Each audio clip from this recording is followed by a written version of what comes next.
Okay, checking YouTube audio. 1, 2, 3, 4. Hey, hey, YouTube audio.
Turn this off.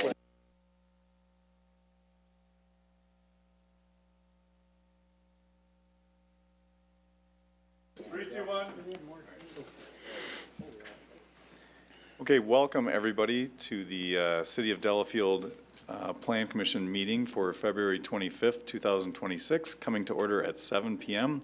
Please join me in the Pledge of Allegiance. I pledge allegiance to the flag of the United States of America and to the republic for which it stands, one nation under God, indivisible, with liberty and justice for all. Okay, thank you. Roll call, please. Okay, Mayor Iker. Present. Commissioner Cahalan. Here. Commissioner Donovan. Here. Commissioner Hausman. Here. Commissioner Cranky. Here.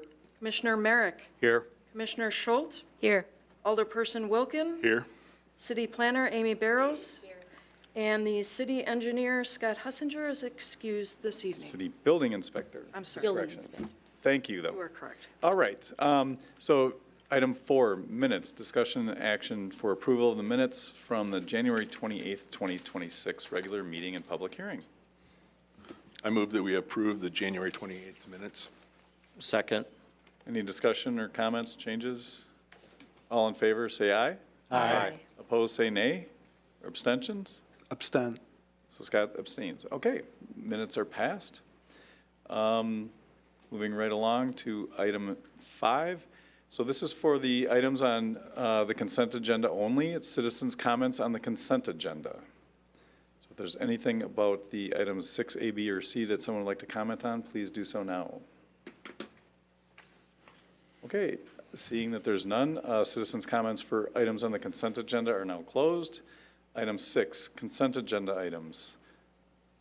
This is for DEL, well, for 2930 Gulf Road, owner BJV, Nagawaki LLC applicant, for a business plan of operation, permanent signage to operate and advertise T-Mobile retail store.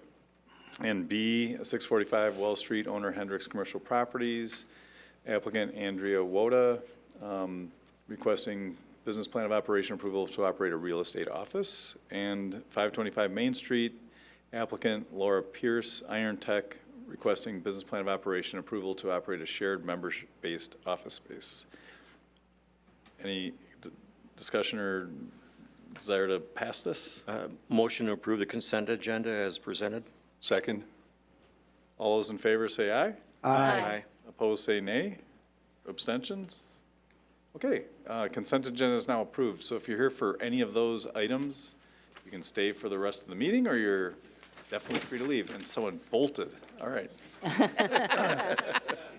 So item 7, public hearings. Public hearing number 1, matter, conditional use site plan and appearance amendment for the construction of an athletic field for school recess, physical education, and sports. Is the applicant here tonight?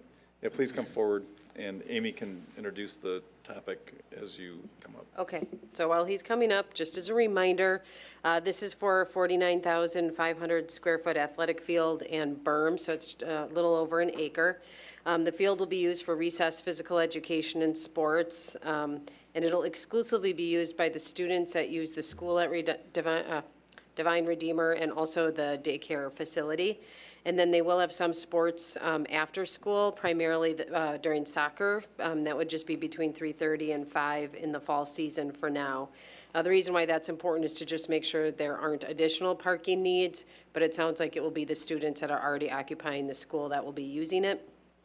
So we did not ask for any additional parking per our ordinance.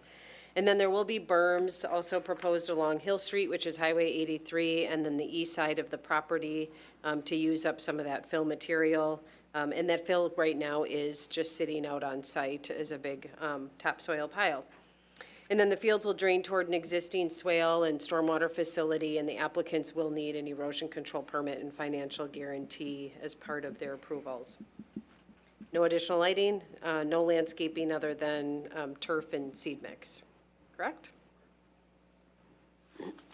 So if you wouldn't mind, sir, please press the bar on the bottom once, and then, yeah, please name and address, please. Mike Oldenburg, 1009 Hilger Road in Heartland. Okay, thank you. Is there anything you'd like to add to what Amy's description of the project is? No, you'll just be happy to know we're not putting up any signage. Okay. All right. Is there any questions for the applicant here while he's up here? No. Because it's a public hearing, and then we'll ask him to sit down. If anyone wants to comment on it, we'll do that. Okay. Okay. Thanks for the trek up. We'll invite you back in a minute. Okay, with that, is there anybody here from the public who'd like to comment on this proposal?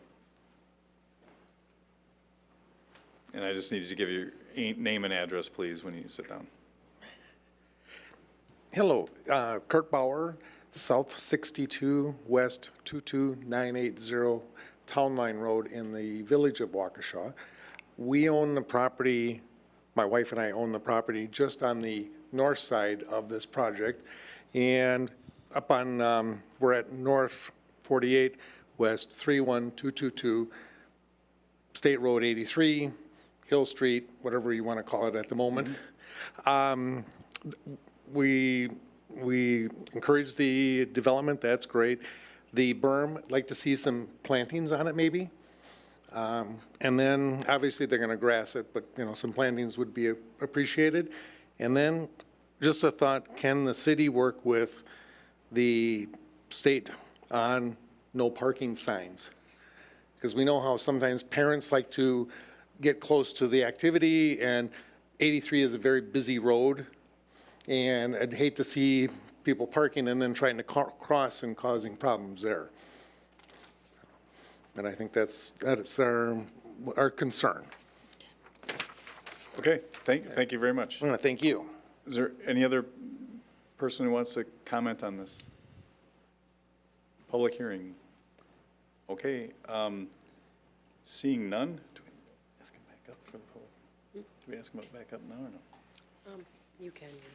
Would you like to come up and comment on that, or would you like to just address, sure, come on then. It's the next agenda item too, but. Yeah, you can stay seated because it'll be the next agenda item as well. So seeing no other public comments, the public hearing's, well, it's still open while he's responding, but. I guess I would comment on the parking. I think his concern is people parking on 83. Hope they would not be foolish enough to do that. But we have a parking lot between the athletic field and our early childhood development center. So right at the end of the field, there's plenty of parking right there. So I don't think that would be an issue.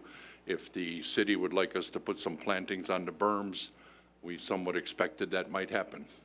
Okay, and just a quick question, is there any, any intent for the, well, actually, I can come up with this in the next section. So, any other questions for the applicant? All right, you can stay there, sir, but given that, the public hearing is now closed. So we'll move on to the next item, which is, well, I'm sorry, citizens' comments for anything else other than the consent agenda items. So anything else at all? Okay, seeing none, citizens' comments are now closed for anything else. Unfinished business, 9A, Divine Redeemer Church, so thank you for being here. So quick question I have is, I can understand the concerns of what was just stated. Do you have any intention to have like soccer tournaments or things like that on the field that might create a lot of parking demand? There's nothing planned right now, and nothing has been talked about. I can't promise that that might not come up in the future. I doubt that it would, but I can't say that for sure. All right. So it's, any questions for, maybe I preempted some, but looking for questions from the Plan Commission. It's one field, so when there's a tournament, usually there's multiple fields in order to accommodate that. So it would be more, we're looking at it more as a practice field for our teams. Yeah, the only thing I would say is once you have it open, providing it passes, see how the parking situations go at that point. Yeah. You know, that's probably the best thing I can think of at this Sure. point of everything. And do I remember from the last meeting, you have no intention of renting it out or having other people use it? That might come up. We don't have an intention of doing that. If somebody came to us and wanted to rent the field, I certainly think we would consider that. The main use of the field, before we built the Early Childhood Development Center, and there was a field there, was Lake Country Lutheran used it for their grade school football program. And that was at the same time as our team, so that wouldn't be an issue anymore. And obviously, they weren't renting it. We have a partnership with them.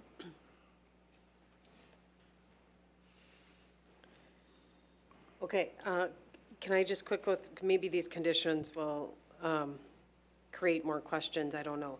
So I did draft a conditional use agreement, and the attorney did review it. And I just want to quick go through the conditions that are in here. It does address third-party users. So one is the conditional use is limited to the soccer field, or athletic field rather, and berms. And then all other previous conditional use permits need to be complied with still. And then it does say that the use of the athletic field is limited to students and staff of the school and daycare. The field shall not be rented, leased, or otherwise used by any other third party unless a modification of this conditional use is granted by a conditional use agreement in accordance with all procedures of Article 5. That is to just make sure if it starts to become an outside user group that we are managing parking and hours of operation.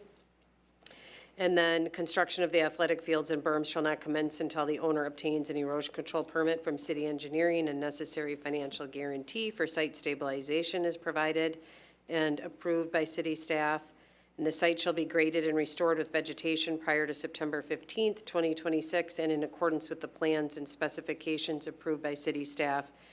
If you do want him to plant trees and you want staff to review that, that could be part of that condition as long as you're clear about what you are requiring.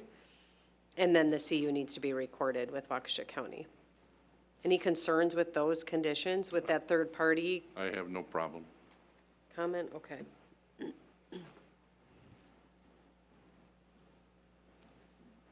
So any other questions, or you want to move forward, maybe condition item number 4 with some plantings, work just coordinating with the city staff? Yeah, personally, I think it'd be a good idea, just work with city staff on that, just to get the appropriate plantings. That would work for your site. Are you thinking that you're gonna wanna see trees and shrubs added to the berm? Right now, you were just gonna seed it? Correct. How high of a berm is it? Guesstimate.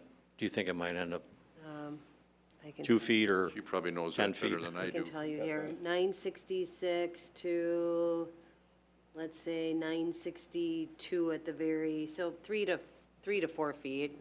Yeah, I would think then at that point, you're looking at more like a brush, a bush, scrub brush of some sort. No, nothing like a tree or anything. 3, 4, Sounds good. 5, 6, 7, yeah.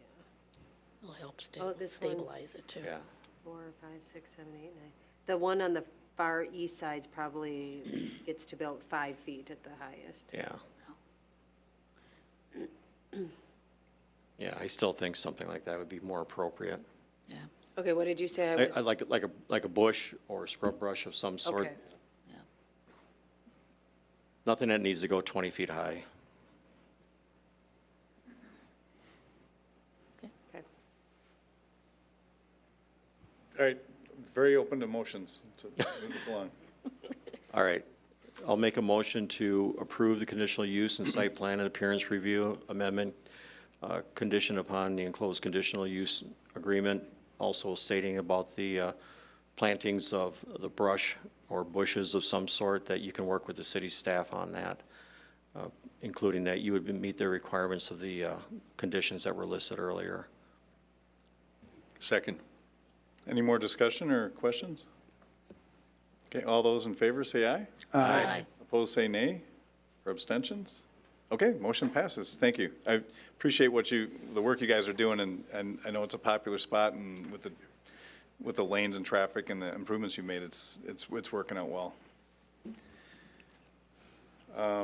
Okay, next item, 10B, I'm sorry, 10A, new business.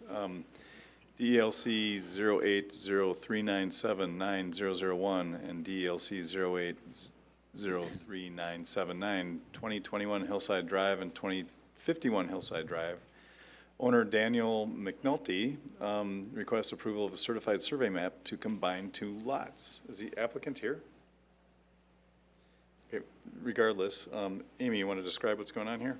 Okay, so this is pretty straightforward.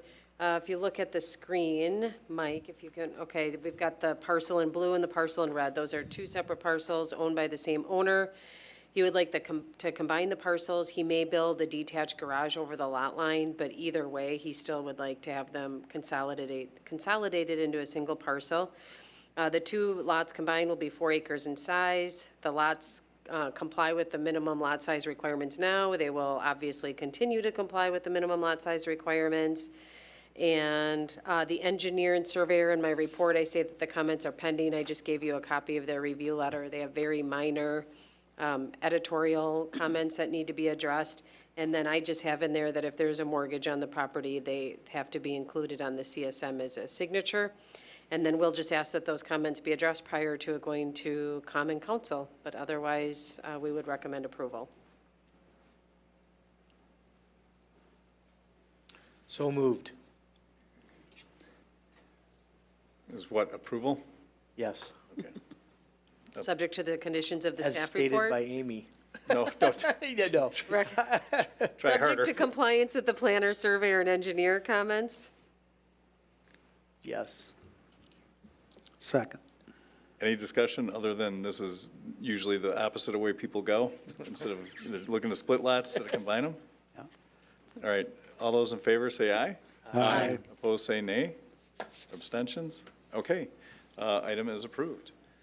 New business, item 10B, DELC 0753999002-3115 Highway 83. The Farmhouse 1848 LLC applicant Tim Rockwell requests business plan of operation and approval of feedback and to schedule a public hearing to amend the conditional use site plan and appearance for Rustic Manor. Is the applicant here? Yeah, please come forward and state your name and address, please, and then Amy can introduce the topic. My address or the address of the business? At your address, please, sir. Okay. Tim Rockwell, 1615 Pebblebrook Trail, Sun Prairie, Wisconsin, 53590. All right, thanks. Amy, quick. Okay, so I don't believe everyone on here was part of the last Rustic Manor request. So they've been operating as a conditional use since 2014, and when it was originally approved, it was actually approved as a bed and breakfast, with the event facility being an accessory use to that bed and breakfast. A couple of years ago, the owners were indicating that they may want to move away from the property, and so they wanted to remove the requirement that it be part of a bed and breakfast, because a bed and breakfast requires that the owner also live in that facility. So the city went through a text amendment and adopted its own event facility conditional use so that that could be the principal use, which it really is out on this property anyway, without the bed and breakfast. And then the owners came in and they amended the conditional use for the property to allow it to temporarily remain as a bed and breakfast, but to potentially cease, and then the applicants could come back and ask for other complementary uses that were specified in that text amendment. So the applicant here is proposing to purchase the property, and then he would not be interested in living on the property anymore. So he would like to get rid of that bed and breakfast use and instead use that building, which is a pretty significant building, as one single rental unit, a single-family living environment that would either be rented to the wedding guests or event guests, or if there is not an event taking place, be rented out as a short-term rental. Is that fair to say? That's correct. So because of that, going through the conditional use that is in place right now, there is a provision that has the limited uses that are allowed on the property.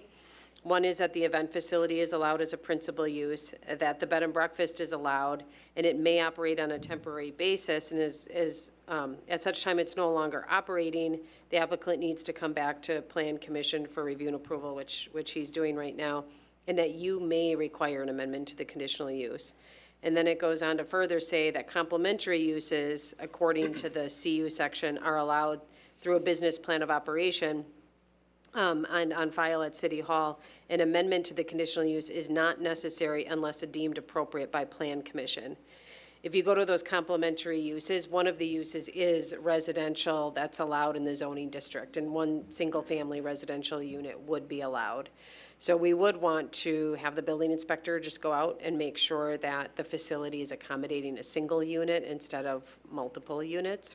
But other than that, it does comply with the district, and I do think that you could certainly move forward with just approving the business plan of operation and not requiring him to go through the CU process, but you have the ability and certainly the authority to require him to go through the conditional use process. Does that make sense? The hours of operation in the staff report are slightly different. After talking to the applicant, the conditional use was very specific regarding hours of operation, and they have agreed to match the existing hours. So at your seat, you will see an updated business plan of operation. I would swap that out, and that would be what's going to be approved for the property and proposed. And other than that, they are not proposing any other changes. Amy, I have a question. Maybe Tim, I think, was around when this was discussed. My only question, and its concern is more conceptual than it is with the actual recommendation. It seems from reading the background that this issue of the bed and breakfast being tied to just when there's a wedding event versus lease it out in the summer or whenever, when they're not using it, I read here that that was an issue or potentially a concern. And if that's the case, you know, I'm wondering if that doesn't then lead to the idea or notion that the public should have an opportunity to weigh in on that before we modify what's written here.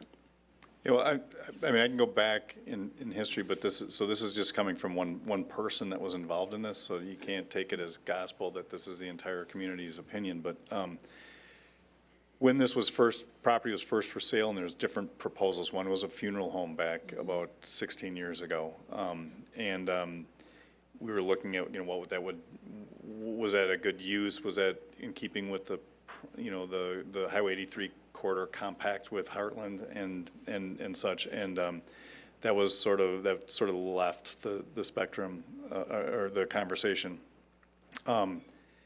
The idea of this particular use as a bed and breakfast to maintain it as a residential property rose to the top as this makes sense. This isn't disruptive to the area other than the lights and activity for the surrounding neighbors. And if you look at the surrounding neighbors, they're distant. I mean, it's potentially residential development long-term nearby.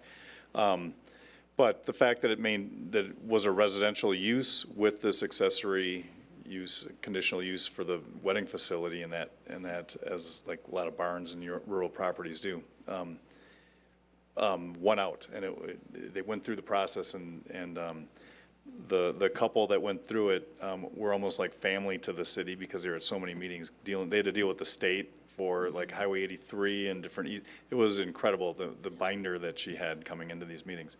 But so the only thing that was tempered recently in that last change that Amy mentioned was that they investigated other uses, like maybe having a hairstylist there and a photographer and some other things. And that just bordered too closely to retail or an enterprise. And what's being proposed here is kind of a different flavor of, in my opinion, of a bed and breakfast, just not owner, you know, the owner's not occupying the property. Mm-hmm. So it's still maintaining residential use for the single property there, and that's why Amy's suggesting that the building inspector be part of this to go make sure it's not, could be subdivided into 3 units with subleases and stuff, and I don't know why they do that for the venue that they have.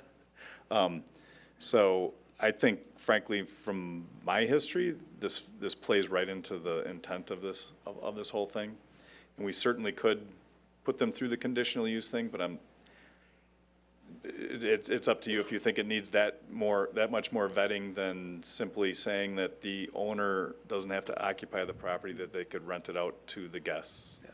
I'm satisfied with what you're saying. I just wanted to get that history. And that is what the previous owners wanted to make sure they had the ability to do. The requiring a conditional use is up to your discretion, because when you read the complementary uses, it is a bigger list than typical. Residential, which complies with the zoning district standards, so that's otherwise like a permitted use by right, really. But then there's also, like the mayor mentioned, limited services, including beauty salons or photographers, and I think there's just a question of maybe they come up with a use that isn't specifically listed or a little one-off, and then it gives you the ability to go through that process. So I would say this is probably as simple as it could be as a change in use. I would say if this was in a tight residential district or there was lots of close neighbors, that we'd be soliciting as much input as we can. It's not that situation, and it's so close to what they have. I think this might be a situation where if we ask for it to go through the conditional use amendment process, we're kind of getting in the way of a decent, reasonable idea. That's my call. I'm not the expert, but that's my read. One thing I am gonna do, I don't think it needs to be written in the motion necessarily, but I'll talk to our attorney, because the conditional use agreements are recorded. And I did try to leave a message, or I did leave a message today to see if there's a way to just record a document so that the owner or future owner is aware that there has been a change in the use and that it's documented, so somebody doesn't come in and split up the residence into multiple apartments, or something like that. So we will try to record, and we can record something. I just don't know if it'll be a conditional use agreement. It'll probably be a restriction document. Okay, So- thank sorry, you. So you're saying that if we approve this, you could still come back and take care of that with the city attorney? Yeah, I would just Okay. have the applicant, before issuing, so whenever you grant approval, I issue a certificate of compliance when he's done. I would, if we can, I'll have him record a restriction before doing that. Okay. Yeah, I would agree. This is actually a pretty simple, what we're looking at here compared to what, the prior, what was going on there. So, I mean, I don't have any questions, but I would be willing to make a motion to approve the business plan of operation as proposed from the document that was handed out today. And also to make sure that we have the city inspector go through the residents of it, just to make sure everything is where it needs to be. Is that And good? then I do have in the motion that residential unit be occupied by guests of an event during such event, or for short-term transient use when no events are taking place, just to make sure there isn't a crossover in uses. Okay. Yes, and I would add that to the motion. Do you have that? Okay. Second. Any more discussion or questions? Okay, all those in favor say aye. Aye. Opposed, say nay. Abstentions? Okay, motion passes. Thank you. Thanks for having me. Appreciate Yeah, it. work with Amy. And welcome to Delafield.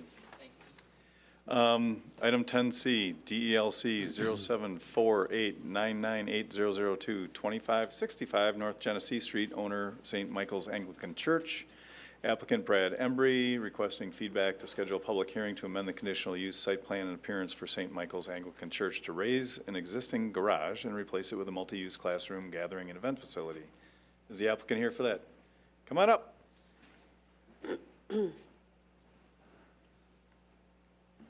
Even though it's level.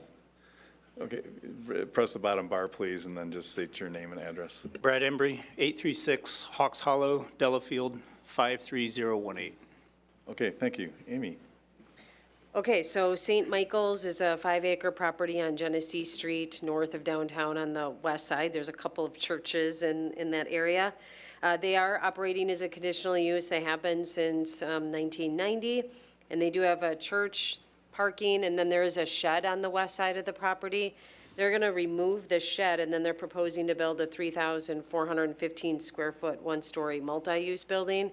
It'll be used for classes, events, conference-type settings, and then there is a cafe and a small chapel in that building as well.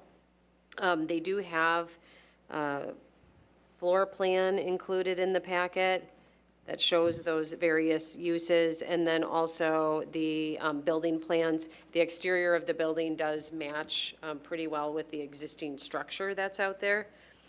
And they are also going to be pulverizing and repaving the existing parking lot. And then I believe you do need to bring utilities into the new building, so there'll have to be some site work to bring sewer and electrical and what have you to that building.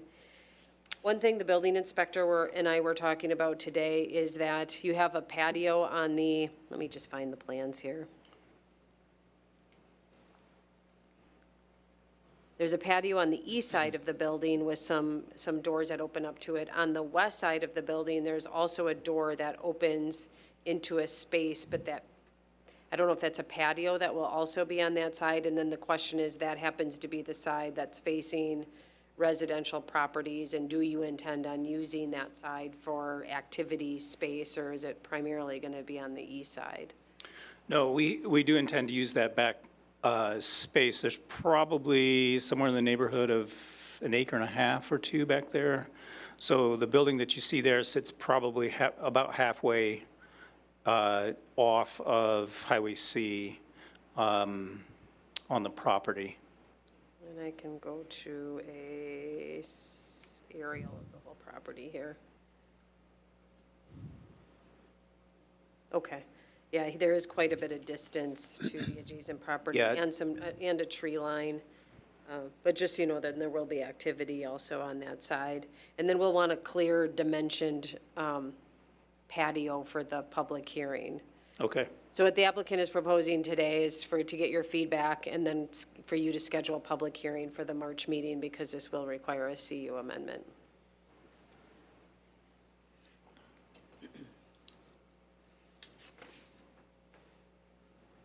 I believe I should also add, I am working with the landscaper who's preparing a landscape plan, so that will be in your packet for March. They are proposing very little lighting. I wasn't even going to ask for a photometric, just the catalog cut sheets. They're just proposing like sconce lighting at the entrances. No signage is proposed. Correct. And then they'll need to submit the details on just the business operation, what they intend to do and what that event looks like. So this isn't an institutional district. Public community centers and stuff like that are allowed. When you get into more like private events, then that's something I think you want to look at a little bit more closely next month, so that this doesn't turn into a full-on rustic manor site when that's not how it's being noticed. I don't think it's that large, but, think- I mean, the neighbors to the west are, I believe that's Village in Neshota, and regardless that it's not in our city, I mean, we need to be good neighbors, and so you expect some conditions on hours of operation and nighttime activities and stuff, just out of respect for you're in someone's backyard, and I know you would understand that. It seems like a really innocuous use, relatively speaking, but we just need to put conditions in place, so. I got a question. Is there any concerns with the seating area on the east side of the building being right up against the parking lot for any safety concerns? Maybe like some sort of a railing system there, or see-through fencing of some sort? Yeah, if I just speak to that drawing very briefly, the drawing that you have was the architect's rendering. We still need to work with, we've just contracted for the design with the landscape company. So I think as part of that, the east side and the west side, as Amy brought up, are still sort of wet cement sort of ideas for us. But yes, we do need to do something that ensures that, and whether that's pulling parking back a ways and having that a no parking zone and clearly marked, but I do think that something needs to be done to rail it off. Okay. Yeah. Do you want to delay the public hearing until, because I do believe Plan Commission is going to want a more concrete site plan, if you're still playing around with different ideas or slightly modifying the parking area or the landscape area, you might want to wait another month. Well, actually, if I could ask a question for some advice on this. So part of what the architect is ready to commit to more detailed plans, but they, Plunkett Reish, wanted to wait for the outcome of this to see if there was any aesthetic changes that we needed to do for the rendering itself, and then they would commit to the full-scale drawings. They're ready to do that at any time, but have wanted to wait. I was kind of pushing for them for this meeting, but then he said, well, why don't we wait and get through that? So I'm not I'd ask your advice on that. I think we're ready to kind of move forward, and especially with the landscape design being built, to commit to that. And I think the architects are ready to go as well. But I can note these things to them, so. Well, what I can tell, so we have to notice it in the paper, and it will be noticed on March 10th. So you can call your architects tomorrow, but I would say if they can't get you revised plans by the end of, by March 6th, then you probably want to wait until April, because once we notice it for the public, that those should be the plans that you're presenting at the Okay. meeting. Yeah. I would say right now, just based on the conversations with the architect, that that is more than doable. But I will just contact you, Amy? Sure. With it, okay. And frankly, as far as aesthetics go, what your design is kind of matches what's there. And, you know, and it's got kind of a rural feel, and that's kind of what we're coming out in Neshota along a farm and that. And this is set back so far from the road, with a parking lot in between too. I mean, it looks like a great, it looks good. I mean, so as far, I don't know if anyone else has opinion on that, but, It does look great. Why are you building it as an outbuilding? And it's going to be a long walk in the middle of winter from the church to the outbuilding. Well, it's a good question, one that's been bandied around the parish quite a bit, precisely for those reasons. What do we do when it's cold? Part of the driver for that is to get us back into using more of our acreage and make it more of a spot for, it's a inward-facing building in that it's going to serve our parish, but it's an outward-facing building in that we hope to also serve the city of Delafield, the community of the Lake Country. So to bring people onto our property, it's very quiet there. Hopefully we have the sort of a park-like setting that people can come and enjoy the cafe, but to do that, to try and draw them back. So that's kind of the vision for it. Yeah. But you touched on a, Opened up a can of worms. well, it's a question amongst the parish, yeah, so. all right, any other questions for the applicant or suggestions? Otherwise, we're looking for a motion to schedule the public hearing, right? Okay, I'll make a motion to schedule a public hearing for next month, March 25th. I'll second it. Okay, any discussion? All those in favor say aye. Aye. Opposed, say nay, or abstentions? All right, we'll see you in a month. Thank you. Thank you. Okay, item 11, comprehensive plan zoning and ordinance revision. These can usually be really long. There's none. Reports of city officials, correspondence is in the packet. Planner, anything to add? Okay, that's a no. Building inspector was excused. Plan Commission meeting dates and deadlines, regular meeting March 25th, 2026, regular meeting submittal deadline February 25th, 2026, that was today. So seeing no further business, this meeting is now adjourned at 7:37. Thank you. Well done, Mr. Mayor.